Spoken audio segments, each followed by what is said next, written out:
I never imagined the most painful moment of my life would begin with a phone call I didn't even want to make.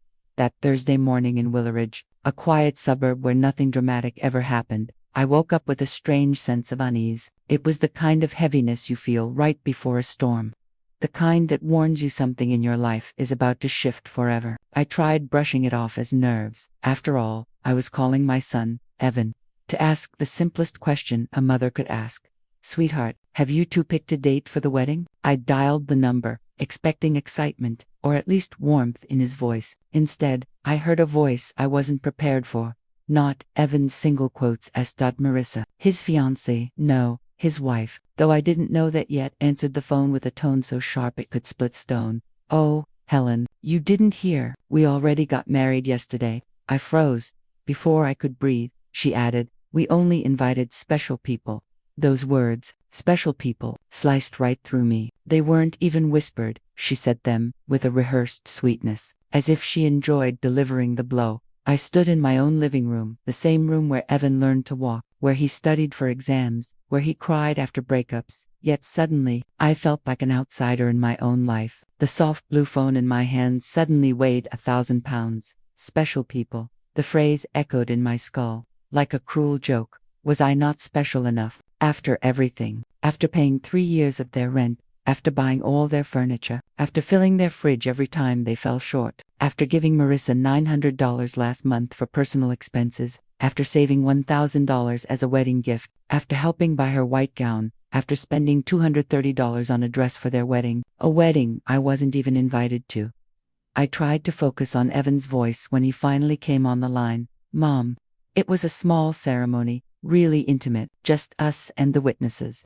But the lie was clumsy, almost bored. And within hours, the truth was everywhere. Social media is a cruel friend. I saw the photos, dozens of them. Marissa in the dress I helped finance, her parents toasting with champagne, her siblings laughing in a dozen posed shots, her cousins holding sparklers, even her coworker, that girl with the purple hair, stood next to them holding a bouquet. Everyone was there, everyone except me. I spent that night turning over every memory, every sacrifice, every piece of myself I had handed them, without hesitation. The pain didn't come all at once. It seeped into me slowly, like cold water filling the cracks of a broken foundation. I didn't sleep, didn't cry, not yet. The storm came later, but the real twist, the part that still makes me shake when I remember it, didn't happen until 7 days later. Exactly 1 week after they got married without me, my phone rang again. I stared at the caller ID. Marissa. I wasn't prepared for her voice. Gone was the arrogance. Gone was the dismissive smile I could hear through the phone. Instead, she was breathing fast, almost panicked. The rent is overdue. The landlord says he'll evict us if we don't pay today. You must have forgotten to transfer the money this month. Forgotten. As if it was my responsibility. As if it was a chore I had the nerve to neglect. As if I owed them. I closed my eyes, remembering the humiliation of that phone call a week earlier. And suddenly, something inside me, something quiet, something I had ignored for too many years, finally woke up. "Marissa," I said calmly. I didn't forget. A pause. Then, in the same tone she had used on me, "I only help special people." The silence that followed was heavier than any storm I've ever lived through. For the first time, she was speechless. For the first time, I had power. For the first time, she understood that something had changed in me, and she was right to be afraid. When Evan and Marissa find out I've cut them off, they don't apologize. They invade my home with a lawyer and a plan that nearly destroys my life. The morning after I told Marissa that I only helped special people, I expected one of two things. Either Evan would show up in tears asking for forgiveness, or they would give me the silent treatment for months. I wasn't prepared for the third option, the attack. For the first time in years, I woke up and didn't rush to check my phone. I didn't look for apologies, explanations, or excuses. Instead, I made a quiet breakfast: toast, jam, and the coffee Evan used to request when he visited, except he hadn't visited in months without needing money. By noon, my phone had rung 15 times. 6 calls from Evan, 9 from Marissa. None answered.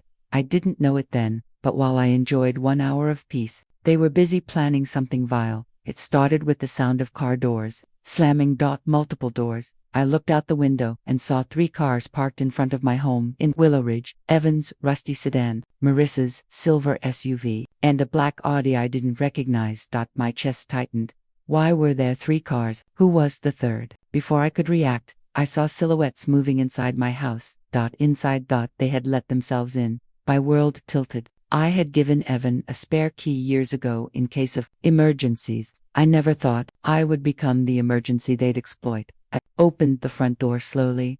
And the scene that greeted me will haunt me for the rest of my life. Evan sat on my sofa. The sofa I bought him originally, the one he gave back when Marissa didn't like the color, with his head in his hands. Marissa paced like a cornered animal, but her eyes were sharp, calculating, and at my dining table was a man in a gray suit going through my papers as if he owned the place. My papers, my financial statements, my legal documents, my life. What is happening here? I demanded, my voice louder than I expected. They all turned toward me. Marissa spoke first, rushing forward with a syrupy tone that almost hid the panic beneath it.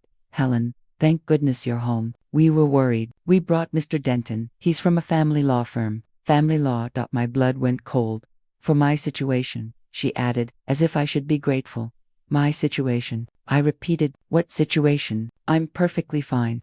Evan finally stood. His eyes, once sweet, innocent, now reflected fear, frustration, and something darker, something greedy. Mom, the bank said you canceled the transfers without telling us. Then you blocked us from your accounts. You've been acting strange. Strange. Strange for wanting my own money. Strange for refusing to bankroll their lives. Before I could speak, the man at my table approached with his hand extended. Helen Grant, he said.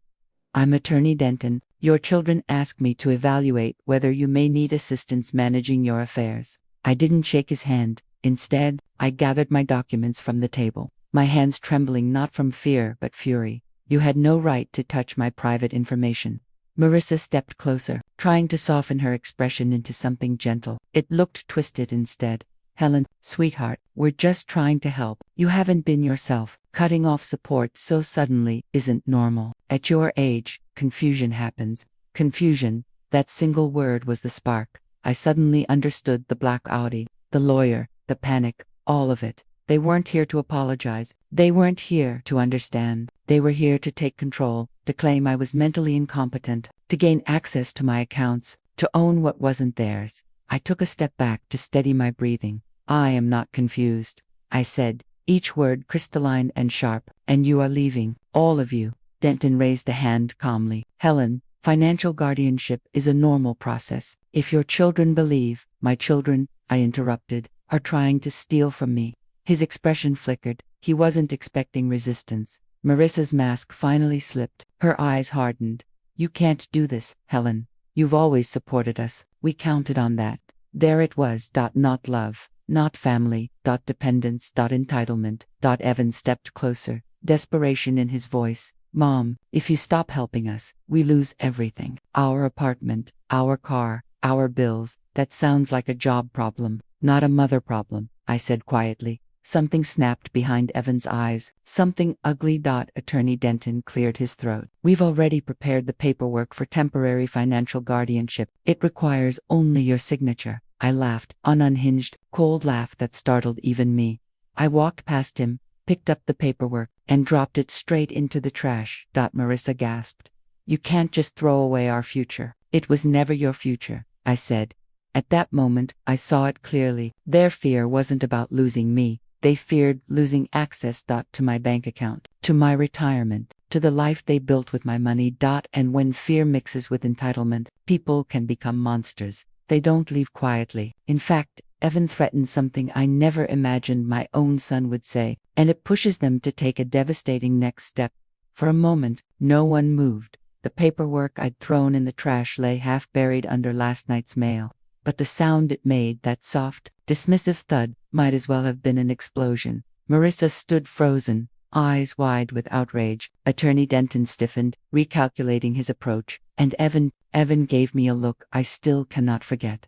A look I had never seen on him before. A mixture of betrayal, entitlement, and a dangerous kind of desperation. The kind you only see in someone cornered. Helen, Denton said carefully. Refusing help could make things very complicated. I pointed at the door. I said leave. Marissa's composure cracked first. She stepped forward, chin shaking, not from sadness but fury. You don't understand, she hissed. We made plans. We depended on you. You can't just cut us off like some stranger. A humorless smile curved my lips. I can, Marissa. I did. Evan finally snapped. Is this some kind of punishment? Some kind of power game? He shouted. You think you can just walk away from your responsibilities? My responsibilities. My voice rose for the first time. I raised you, Evan Grant. I fed you, clothed you, educated you, protected you. For 35 years I gave you everything without expecting anything in return. And now, he spread his arms, incredulous. Now you're just done. The cruelty of it all, the fact that he saw my love as an obligation, not a gift, tightened something inside my chest. You aren't my responsibility anymore, I said quietly. You're an adult. You've been one for a long time. But he wasn't listening. Or rather, he refused to hear anything that didn't benefit him. Marissa rounded the table, her expression twisted. Fine. If you want to act like a selfish old woman, go ahead, but don't expect us to just disappear. Oh, I don't expect that, I replied. I expect you to walk out of my house.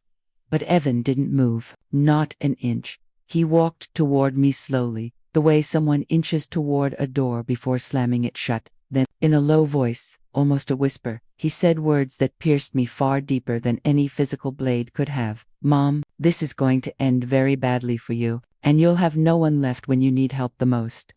The room went still. Even Marissa paused. Denton looked between us, suddenly aware he had stepped into something more sinister than a simple family dispute. I swallowed hard. I'm already alone, I said. The difference is, now it's by choice. It stunned them, but not enough to stop the storm that followed. Denton cleared his throat, straightened his tie, and spoke with a lawyer's polished confidence. Mrs. Grant, your children have legal options if they believe your mental state has deteriorated. A petition for guardianship. Get out. My voice cracked like a whip. This time he heard me. With stiff, irritated movements, Denton gathered his folders. Evan looked at me like a stranger in a grocery store checkout line, cold, transactional, a man who saw a bill and nothing more. Marissa was the last to move. She paused in my doorway, her eyes blazing with a cold, vindictive fury. You'll regret this. Don't forget that everything you have eventually becomes ours. I stepped forward. No, I said softly. Nothing of mine will ever belong to you. Her face twisted as she walked out, slamming the door behind her. The silence afterward was suffocating. For 30 minutes, I stood alone in my living room, the same living room where they'd invaded my life only an hour earlier. My hands shook. My breath was shallow. My heart raced so fast I thought I might collapse, but I wasn't afraid. Not anymore. I was awakening. That night, around 11 p.m., my phone lit up again. Blocked number. I knew who it was. I didn't answer, but the voicemail that followed, it chilled me straight to the bone. Marissa's voice, low, trembling with acidic rage. Helen, you think you can walk away? Fine, but we're not done. Tomorrow, you'll see what happens when you push us too far. Click. No explanation. No threat spelled out. Just a promise. A promise that they were far from finished. The next morning, I would discover exactly how far they were willing to go, and it started at the bank, where a single conversation revealed their terrifying new plan. I didn't sleep that night.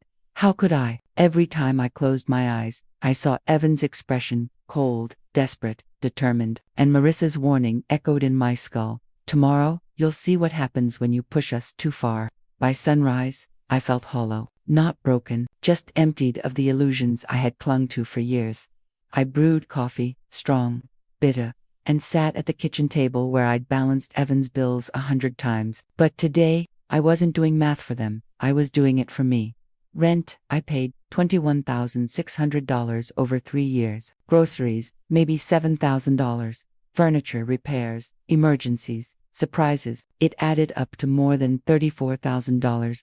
Money I could never replace. Money I thought would build a bond. Money that bought me nothing. Halfway through listing it all, my hands stopped shaking. For the first time in a long while, I felt lucid, clear, whole, and that clarity pushed me to do something I'd avoided for months. I went to the Willow Ridge Community Bank. The bank manager, Mr. Hollis, had known me for years, a polite man with tired eyes and a soft voice. He'd processed every transfer I made to Evan and Marissa. He once joked that I kept their accounts healthier than my own. When I walked in, he smiled warmly. Mrs. Grant, good morning. You're early today. There was kindness in his voice, more than I had heard from my son in years.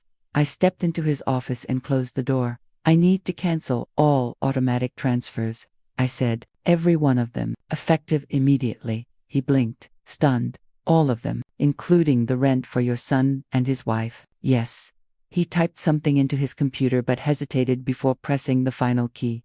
May I ask, did something happen? His concern nearly unraveled me. A stranger showing more care than my own family. I've just finally opened my eyes, I said quietly. That's all. He nodded, understanding more than I wanted to explain. And one more thing, I added. I need to secure my accounts. No one else should have access, not even accidentally. This time, his eyebrows lifted in alarm. Mrs. Grant, has someone tried to access your accounts? I hesitated. This was it. This was the moment the truth finally came out of me, sharp and raw. My son and his wife brought a lawyer to my house yesterday. They want guardianship over me. They're trying to take control. Mr. Hollis froze, and then he said something I will never forget. You are not the first client this has happened to, but you're the first who came in before it was too late. He walked to a cabinet, pulled out a thick folder labeled Account Protection Protocol, and set it in front of me. We'll lock everything down, he said. No one touches your money but you.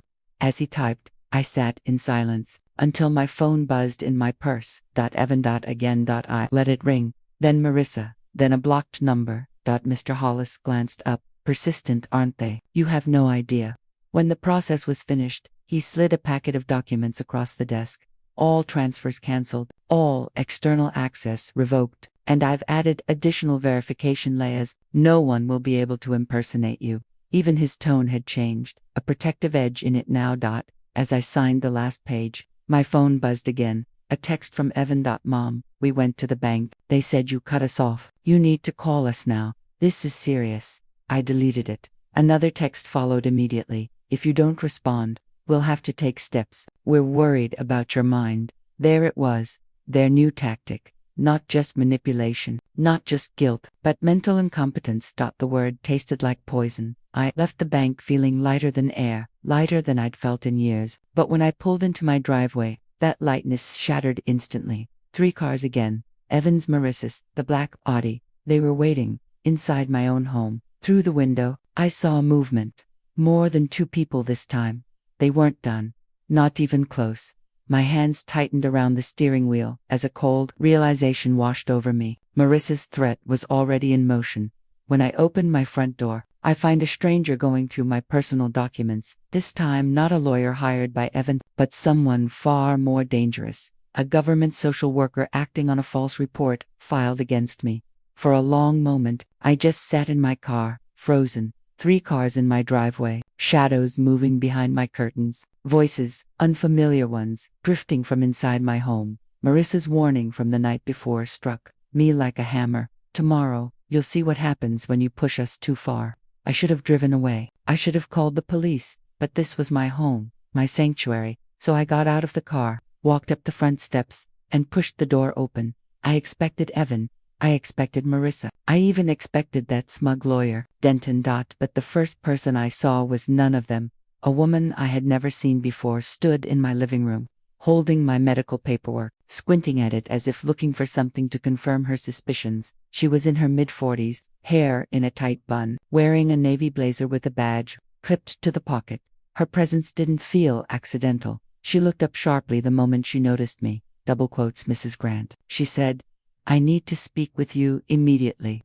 Before I could answer, Marissa appeared from the hallway, smiling as if she had just won a prize. Helen, finally, we've been waiting. This is Ms. Alder, from the Department of Adult Protective Services. My stomach dropped. APS. My son and his wife had actually called a government agency on me. Evan stepped into view next, looking pale and exhausted, but not remorseful, not even shocked, just bracing himself, like he'd rehearsed for this moment. Ms. Alder cleared her throat and stepped closer. Mrs. Grant, I received a report of neglect, self-neglect, and possible cognitive decline. I need to ask you a few questions and evaluate your living situation. self-neglect. Cognitive decline. My hands trembled, not from fear, but from the realization of how far my own child was willing to go. I didn't request an evaluation, I said calmly. No, she replied, glancing at Evan and Marissa, but a close family member did. They expressed serious concern for your well-being. Marissa nodded earnestly, placing a hand over her chest like she was starring in some courtroom drama. We're terrified for her. She's been so forgetful lately. She canceled our rent payments without explanation, blocked us from her accounts, and she's been acting erratically, I repeated. Evans stepped forward, his voice soft and trembling, the same tone he used when he wanted something. Mom, we're just trying to help. You've been really off recently. You don't answer calls. You forgot what day our wedding was. My vision blurred with fury. You didn't invite me to your wedding, I snapped. You hid it from me. Miss Alder blinked. Her eyes briefly flickered with something confusion, maybe doubt. Good. I needed her to doubt. Marissa jumped in quickly. She's mixing up time. This is exactly what we were talking about. I stared at her. For the first time, I realized that Marissa wasn't panicking, wasn't unsure, wasn't improvising. She was prepared. This was planned, practiced. They had rehearsed their narrative. Ms. Alder gestured toward the sofa. Mrs. Grant, please sit. I need to run through a standard cognitive assessment. It won't take long. No, I said firmly. Her eyebrows lifted. Excuse me. I said, no. You're in my house based on a false report. Evan stepped closer, his voice lowering. Mom, refusing an assessment can be seen as a red flag. Refusing to be manipulated is not a red flag. I shot back. Ms. Alder exhaled, clearly annoyed. Mrs. Grant, if you refuse evaluation, I may have to file a recommendation for temporary supervision. Temporary supervision. The words sliced straight through me. Maria's smile widened as if she could already taste victory. This wasn't about my well-being. This was about access, control, my bank account. I straightened my shoulders and looked directly at the app's worker.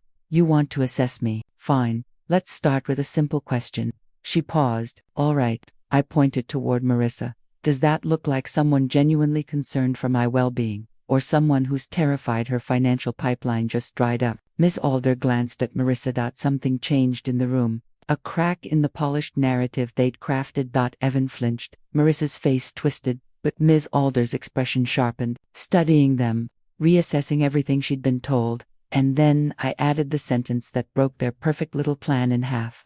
I was at the bank this morning. I secured my accounts. They found out, and within an hour, you were in my house. Doesn't that timing seem interesting to you? Ms. Alder slowly lowered her clipboard. Her posture shifted. This time, when she spoke, her tone had changed. Mrs. Grant, I think you and I need to talk privately, Marissa erupted. No, she's manipulating you. She always enough, Ms. Alder said sharply.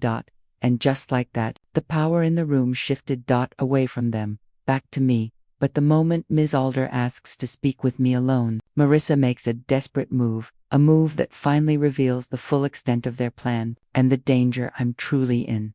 The moment Ms. Alder asked to speak with me alone, the temperature in the room changed, not physically, emotionally, like someone had opened a door to a colder, more dangerous world. Marissa stiffened, her hand tightening around her purse strap. Evan swallowed hard, his bravado fading. No, Marissa said, voice sharp. There's no need to talk in private. We're her family. We should be part of every conversation. Ms. Alder didn't even look at her. Ma'am, this is standard protocol when the person in question requests privacy. Marissa's face twitched a tiny, involuntary spasm of panic. She knew her web was starting to unravel. Evan stepped forward quickly, trying to regain control. We really don't think privacy is necessary, he said. We just want to help. I didn't take my eyes off Marissa. You want to control, I said. Not help. Miss Alder motioned toward the hallway. Mrs. Grant, let's step aside for a moment. That was when it happened. The moment Marissa finally dropped the act, she lunged forward and grabbed Ms. Alder's arm. No, you're not talking to her alone. You don't understand this woman. She's manipulative. She lies. She plays games. She's trying to ruin our lives. Her voice cracked on the last word, not from grief, but from rage. Pure, unfiltered rage, a mask torn clean off. Evan froze. Denton, the lawyer, who had apparently been lurking quietly behind the staircase doorway, stepped out too late, realizing things had just spiraled far beyond a simple visit. Miss Alder jerked her arm away. "Ma'am," she said sharply, "touch me again, and I will call the police." Marissa stepped back, chest heaving, eyes wild. It was the first time she looked less like a calculating strategist, and more like a cornered predator. Evan rushed to her side, whispering urgently. She shook him off. "No, no more playing nice," she snapped. "I'm done pretending." She turned to me, her voice cracking with fury, and something deeper, desperation. "You think this is over? You think locking down your bank account changes anything? We're still your family. That money will come to us eventually, one way or another." Her meaning was unmistakable and chilling. Ms. Alder stiffened, her expression turning cold and professional. "I need everyone to calm down," she said. "Now." But Marissa wasn't listening. She jabbed a finger toward me, eyes blazing. "You ruined our wedding. You humiliated us. You left us to drown. Do you have any idea what we've been dealing with? We're behind on rent because of you. We're facing eviction because of you. Our car payments are late because of you." I felt something inside me snap. "You chose your wedding without me," I said. "You chose your debts. You chose your lifestyle. I didn't force you into any of it." "No," she spat. "But you were supposed to fix it." Evan finally spoke, voice soft but trembling. "Mom, please, it's not just the money. We're terrified we're going to lose everything." "Then get jobs," I said quietly. "Earn your life instead of draining mine." Marissa barked a bitter laugh. "You really think we're walking away empty-handed after everything you promised us? After everything you paid for already? No, Helen, you don't get to change the rules now." She turned to Ms. Alder and took a deep breath, eyes filling convincingly with tears. "We tried to help her. She's been unstable, forgetful, erratic. We're afraid she's going to hurt herself. That's why we called you. She's refusing care, refusing evaluation. She needs supervision before something horrible happens." The performance was flawless. If I hadn't known better, even I might have believed her. Ms. Alder looked between us, weighing each word, each expression, each tremor in the air. Then she said slowly, "Mrs. Grant, did you make any large cash withdrawals recently?" My blood chilled. This wasn't a random question. Someone had told her something. My gaze snapped to Evan. He looked away. Marissa smirked. "See," she whispered, "she doesn't even remember. They'd reported me. They'd told apps I was withdrawing money, forgetting transfers, canceling payments without reason, building a false narrative of incompetence. Brick by brick. And now, they were trying to seal the final one." I drew myself up, meeting Ms. Alder's eyes. "No," I said, "I didn't make any unusual withdrawals. I did, however, close access to my accounts because these two," I pointed at Evan and Marissa, "tried to force me into signing guardianship paperwork yesterday." Miss Alder inhaled sharply. "That wasn't in their report." Marissa paled for half a second. Evan flinched like he'd been struck. The spell broke, and Ms. Alder's next words made. Marissa stumbled back as if shoved. "That detail changes the entire situation. Mrs. Grant, we need to talk privately." Marissa stepped forward again, furious, desperate, but this time Ms. Alder raised her badge. "Another interruption, and I'll call the police." "Understood." Marissa stopped, but the look she gave me promised something dark. Something dangerous, something final. When Miss Alder and I finally speak alone, she reveals something terrifying. The report filed against me wasn't just exaggerated, it was criminal, and someone in this house might actually face jail time. The moment Ms. Alder shut the door behind us and blocked out Evan and Marissa's frantic whispers, she dropped the neutral, polite expression she had, worn like a badge of professionalism. What replaced it was sharper, concerned, and unmistakably alarmed. "Mrs. Grant," she said quietly, "I need you to tell me everything, and I mean everything that has happened in the last 2 weeks." I sat across from her in my guest room, the only place untouched by my son and his wife's rummaging. My hands trembled slightly, but not from fear of her, from remembering the invasion, the betrayal. She took out her tablet. I inhaled deeply, and I told her everything. The phone call where Marissa told me they invited only special people to the wedding, the bank visit, the confrontation with the lawyer, Denton, the paper they tried to force me to sign, the threats, their attempt to paint me as confused, their arrival again this morning, with apps. When I finished, Ms. Alder's jaw was set tight enough to crack. She tapped her screen slowly, processing. This is far more serious than the report suggested, she said. What report exactly did they file? I asked. She hesitated. For legal reasons, I'm not supposed to reveal the full report unless there's evidence of intentional misinformation. I stared her down. And do you have that evidence? Her eyes flicked upward, locking with mine. Yes. A cold line slid down my spine. What did they say? She exhaled, her professional mask slipping for the first time, revealing anger beneath it. They claimed you withdrew nearly $10,000 in cash in a confused state, misplaced it, and called the bank repeatedly saying you'd been robbed, but had no memory of the calls after. My heart slammed into my ribs. I never did that. I know, she said. She tilted the screen toward me. There it was, the report summary. A fabricated timeline, fake statements, false descriptions of my behavior. The lies were detailed, too detailed. Like someone had sat down and written them out in advance. My son and his wife, they did this, I whispered. Ms. Alder nodded. They also stated, you've been forgetting days, mixing up names, repeating questions, wandering outside at night. I almost laughed, a short, stunned sound. Wandering outside at night. I'm asleep by 9. I figured as much, she said, which is why I asked them for proof before coming here. They couldn't provide any. They said you erased your phone, cleaned the house obsessively, and hid your medical records. All classic indicators of fabricated allegations. Fabricated. There was that word. So what happens now? I asked. She folded her hands carefully, voiced low and controlled. Filing a knowingly false apps report is a misdemeanor in this state. If proven intentional and malicious, it can escalate to a felony. I felt the air leave my lungs. A felony, yes, especially if the intent was financial exploitation. She paused. And in your case, guardianship with access to your assets is clearly the motive. My chest tightened. You're telling me Evan and Marissa could go to jail? She didn't sugarcoat it. Double quotes. Yes. Something inside me twisted painfully. I hated them for what they had done. I hated how they treated me. I hated how they drained me. But jail, even after everything, the word hurt. She's not sure, Ms. Alder said gently, studying me. I can see that. But before you make any decisions, you need to know something even more serious. She leaned forward. When I arrived, they attempted to obstruct the evaluation. They tried to prevent us from speaking privately. That alone is a violation. I swallowed hard. She continued. And more importantly, they tried to convince me you were mentally incompetent without evidence, in a way that suggests coordinated intent. If I hadn't witnessed Marissa's behavior myself, I might have believed them. I shivered. What happens next? I whispered.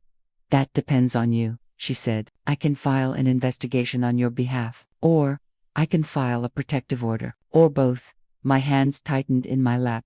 And them? I asked. That depends on whether they cooperate. But from what I've seen, they're not acting rationally. Marissa will fight this, I murmured. She won't back down. Miss Alder nodded grimly. I know. That's why I need to warn you. She paused long enough to make my heart thud painfully. I believe your son's wife is escalating, and when people like her begin losing control of their narrative, her voice dropped to a whisper, they often become dangerous. A chill rippled down my spine. Dangerous. Double quotes. They already forced their way into my home twice, I said. And they'll do worse, she replied softly. They know you've secured your accounts. They know you won't sign guardianship. Their plan is unraveling, and cornered people lash out. Before I could respond, we heard a loud crash from the hallway. Then Marissa's voice, sharp, frantic. WHAT, are you telling her? Followed by Evan's shaky Marissa. Stop, but she wasn't stopping. She was furious, and moving toward the guest room. Door. Fast. Marissa storms into the room, and what she does next forces a confrontation none of us can walk away from unchanged. And it ends with a decision that will alter all of our lives. Forever. The door to the guest room flew open so hard it hit the wall with a crack. Marissa stormed in first, eyes blazing with a fury that didn't look human. Evan followed, pale and shaking, torn between stopping her and protecting her. And behind them, standing back, arms crossed, was Attorney Denton, as if he already sensed something irreversible was about to unfold. Ms. Alder rose from her chair immediately. Ma'am, you need to step back, she ordered. But Marissa didn't listen. She jabbed a shaking finger toward me, her voice cracking into a scream. What lies have you been telling her? I stood calmly. My heart was pounding, but not from fear, from something colder, steadier. Truth. I haven't lied about anything, I said, and she knows it. Marissa's face twisted into something jagged. She took a step closer, fists clenched so tight her knuckles whitened. You ruined everything, she shouted. Our plans, our future, everything we were building. What future? I asked softly. A future built on stealing from me. Evan flinched, like the accusation physically struck him. Mom, please stop. No, Marissa snarled at him. She doesn't get to stop. Not after what she's done. She rounded on me again. You locked us out of the bank. You humiliated us in front of a PS. You're trying to make us look insane. No, I corrected. I didn't have to do anything. You're doing that yourself. She lunged toward me. Not a metaphorical lunge, a real one. Her hand reached out for my arm, for my throat. I'll never know, but she never made it. Because Ms. Alder stepped between us. Voice like a whip crack. Do not touch her. Evan grabbed Marissa's shoulders, pulling her back, panic flooding his face. Marissa, stop. You're making it worse. She shoved him away. You think I care? She screamed. She took everything from us. She owes you nothing, I said firmly. Not anymore. Marissa shook with a fury that looked like it might crack her open. I will get what's mine, she hissed. Even if I have to file for full guardianship. Even if we have to take you to court. You can't stop us. I stared at her, really stared, and saw the truth finally, painfully, clearly. There was no love, no gratitude, no family bond. Just hunger. Hunger I had been feeding for years without realizing it. Ms. Alder turned to her, voice icy. Ma'am, I have heard enough. Based on your behavior, your aggression, your obstruction of evaluation, and the inconsistencies in your report, I am obligated to open a formal investigation into you. Marissa froze. What? She whispered. Your report appears intentionally false and financially motivated. Ms. Alder continued. You may be facing charges. That's when Marissa snapped. Her rage drained away in an instant, replaced by terror. Real, raw terror. Evan, she whispered. Evan, do something. Evan just stood there, shaking, silent. For the first time, he looked at me not with entitlement, but with something almost like guilt. Helen, Ms. Alder said gently, turning to me. You have options. You can file charges, request a restraining order, or simply allow apps to proceed. But you need to choose. I looked at my son. His head was bowed. His hands trembled. His voice came out broken. Mom, I'm sorry. I didn't want this. I didn't know she filed that report. I didn't stop her. I should have stopped her. His words cracked something inside me. But not in the way he hoped. They didn't heal me. They reminded me of all the times he could have intervened. All the times he could have chosen honesty but didn't. Evan, I said softly, you let this happen. He didn't defend himself. Because he couldn't. Marissa stared at him in cold disbelief. Are you serious? You're taking her side. He didn't look at her. And in that moment, they weren't a united front anymore. Not partners. Not allies. Just two people losing the war they shouldn't have started. I inhaled deeply, steadying myself. Then I turned to Ms. Alder. I want a restraining order, I said, effective immediately. And I want the investigation to proceed.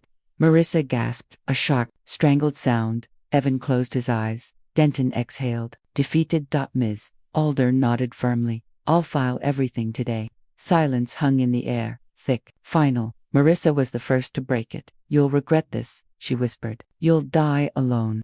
I met her gaze without fear. I already was, I said, but now, I'll be alone on my own terms. Ms. Alder escorted them out. Evan lingered at the doorway, looking back at me with eyes full of something heavy. Remorse, maybe, but remorse comes too late when the knife is already in the wound. When the door finally closed behind them, the house fell quiet, so quiet I could hear my own heartbeat, but for the first time in years, it felt like my home again. I sat down, closed my eyes, and breathed, a long, deep breath that shook through my entire body. Freedom doesn't always come with celebration. Sometimes it comes with silence, heavy, painful, but clean. This was the day. Everything broke, and the day I finally began to heal. What you do in this person's place, I would love to hear your opinion, so please share it with me in the comments. I'm always curious about what you all think, and also write me where you heard this story. For more life stories like this, like the video and subscribe to my channel. There are many other stories waiting for you. With heartfelt greetings. Until next time.